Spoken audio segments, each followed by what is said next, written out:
There, welcome to another episode of Around the Emirates with Sarah. I'm here with a very special guest, Mira. Hi, Sarah. Hello. How are you? Good to see you. Good Thank to have you on the you. show today. Thank you. So, Mira is the face behind Nectar, correct? Yes. Perfect. So, tell me the story of how you got into Nectar.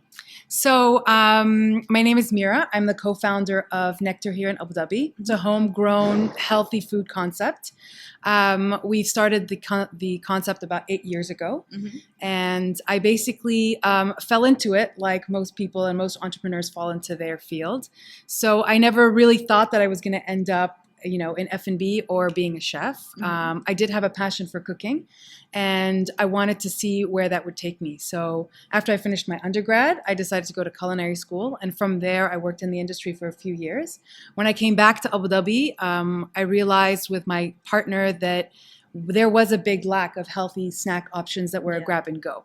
So here we are at Nectar, one of our 3 branches in Abu Dhabi. So we've grown quite organically, and I think that we provide a nice niche, healthy grab-and-go option for our community here. That's beautiful. So you said that this is one of your three branches. Where are the other 2? So we have one inside our flagship, is the flagship at Pastry Studio in Bateen. Gotcha. We're now on Saadiyat, opposite Manarat Saadiyat at Berkeley School of Music. We're inside that location. And then we have one inside ACS, which is our alma mater. Shout out to ACS. Okay, beautiful. So you mentioned that you felt like there wasn't a lot of healthy choices for food in the area. So what was the moment for you where you woke up and you're like, I want to start this business today? Like, what was that moment for you? Okay. Well, for one, I'm a mother of 3. I see. And I'm also an entrepreneur. So I think that time is of the essence in the whole day. So you're basically in 30-minute intervals throughout the day, right? You're doing 30-minute blocks. So I found myself going around throughout the day, realizing that I was hungry and realizing that I was stopping off at, some chain coffee houses, fast food, and then just topping myself on these really heavy lattes, and it just wasn't really food, And what I actually wanted was something that I could nourish myself with, and something that could fuel me in a better way than just over caffeinate myself and just get on with it. So my business partner Nadia, who also owns Pastry Studio, came back from California and was just really wanted to create this juice bar concept within the studio. Let me caveat with, I have no idea how to make a juice when I started this business. And I think that's, so I think that's a great lesson. I don't think that you have to do exactly what you think you know how to do. I think you can learn how to do something that you're passionate about. So 100%. I knew that I wanted a healthy option. I wasn't this juice junkie that was making juice every day at home, I had this whole repertoire of everything. But I knew that it was something that we wanted as a business model to basically give people that option. And then I learned along the way. And as I learned, I kind of got more and more passionate about it. And then I started to eat better. I started to, cook better for my family and just grow that way. So I'm classically trained as, a classic chef. And then I basically focused in pastry.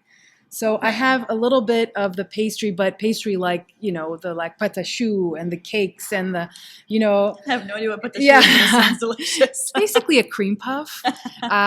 So it was interesting of how I had to shift my mind of what tastes good, but what is also healthy and that you can eat on the daily without it being something that might, it's too heavy. Nobody wants to be kind of bogged down with their stomach every time they have just a quick snack. They don't want to feel like they're greasy or that they did not sometimes, especially with healthy food, vegetarian food, vegan food, you feel so much lighter after you eat. So I think that's something that we are looking for, nowadays.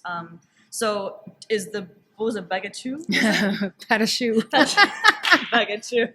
So is that your favorite thing to cook? Or? I think it was just showed that, as a skill, it is one of the harder things to do. You want it to rise properly. You want it to, there's temperature gauges. The dough has to be a certain way. So it's a bit more technical. Right. So when I started using alternative ingredients that didn't have gluten, that didn't have maybe dairy or what have you, the product doesn't react the same way. Right. So it seems easy to be oh, I'm going to make something healthy taste good. Right. But it's actually a little bit more challenging. And that's where I think I found my sort of challenge and my skill set also into taking something that I find accessible. I want to eat a muffin, for example, but I don't want that muffin to taste like cardboard.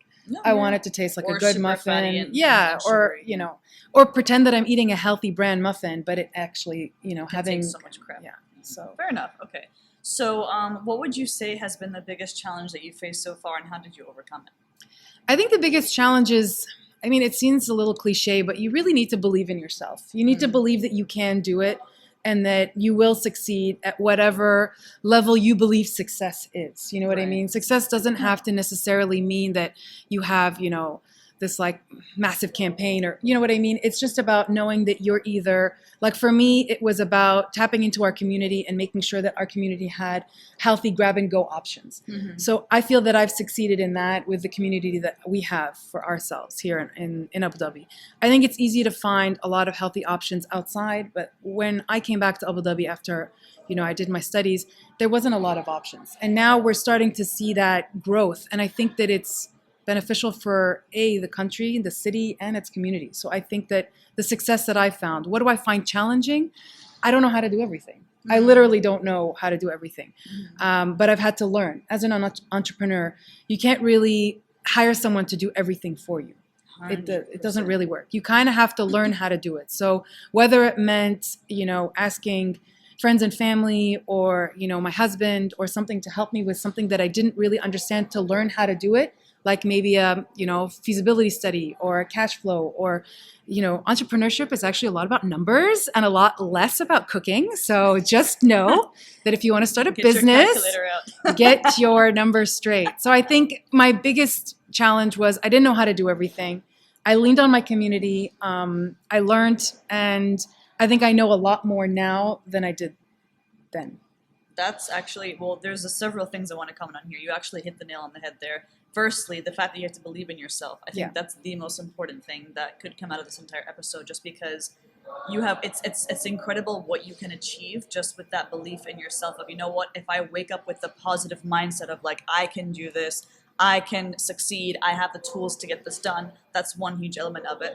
The other thing is the fact that you said that you don't actually know everything. Yeah. There's a lot of misconceptions that like, oh, I'm very successful in, a juice bar. Oh, well, that means you can make all the juices of the world. Well, it's the actual opposite, right? Like you actually, like this is even my podcast. Like I'm learning how to edit episodes every day. I'm learning how to filter things. I'm learning how to even reduce the background noise. Like there's a lot of different things that you come with pretty much every time you have an episode or a new order. So cool. It's very inspiring to have people like you that really want to not only do something that's different, start a business, but also something that makes like a positive impact in the community, which is something that I'm like a huge fan of. Amazing. But that's amazing. Is there any kind of piece of advice that you have or anything for the listeners who are looking to get into a similar business? I would say find what's true to you. Find something that speaks to you. So this was something that I needed in my life in terms of, what I thought was missing in my busy day was trying to find something that could kind of fuel me in the right way without it being, junky. So I found something that was true to me, that spoke to me, so that I could build my model around sort of what I would want, as a consumer. So when I see myself as a consumer, I'm able to build my menu better. I'm able to build my spaces better. I definitely think that building your clientele and making sure that you are constantly remembering the purpose why you built your business at the end of the day, that's what matters. Not obviously the numbers are also important, but remembering the purpose behind the business and the impact that you want to make. Yeah. But that was like lovely. Thanks, Sarah. That's amazing. Thank you so much, Mira, for being on the show. Thank you. For you guys listening out there, obviously there's an episode out every Saturday. You know where to find me. All the details are in the link in bio. And of course, please follow Nectar on Instagram. Their food looks delicious. I'm craving it. I'm here because I'm about to get some myself. So yeah, it's been great having you on the show. Thanks, Sarah, for giving this opportunity. Of course. Thank you. And we'll speak soon. Bye, everyone.